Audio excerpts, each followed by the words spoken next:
Stop scrolling. నువ్వు love అనుకుంటున్నది నిజానికి love కాకపోవచ్చు. క్రష్ నిజంగా లవ్ అవుతుందా, లేక అది జస్ట్ అట్రాక్షన్ మాత్రమేనా? ఈ వీడియోలో love and crush psychological facts గురించి తెలుసుకుందాం. Fact number 1.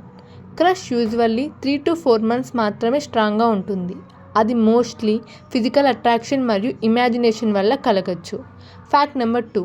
లవ్లో డోపమైన్ మాత్రమే కాదు, ఆక్సిటోసిన్ కూడా రిలీజ్ అవుతుంది. అందుకే లవ్లో పీస్ ఉంటుంది, క్రష్లో ఎగ్జైట్మెంట్ ఉంటుంది. Fact number 3. క్రష్ ఉన్నప్పుడు వాళ్ళ ఫ్లాస్ కనిపించవు, లవ్లో ఫ్లాస్ తెలిసినా యాక్సెప్ట్ చేస్తారు. Fact number 4. ఎవరైనా నిన్ను ఇగ్నోర్ చేస్తే వాళ్ళని ఇంకా ఎక్కువగా ఇష్టపడతావు, ఎందుకంటే బ్రెయిన్ దాన్ని ఛాలెంజ్గా తీసుకుంటుంది. Fact number 5.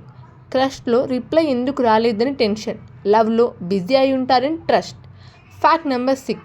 సమ్టైమ్స్ నువ్వు మిస్ అవుతున్నది పర్సన్ని కాదు, ఆ ఫీలింగ్ని. నీకు ఇది రిలేట్ అయితే కమెంట్ చేయండి. Follow for more mind facts.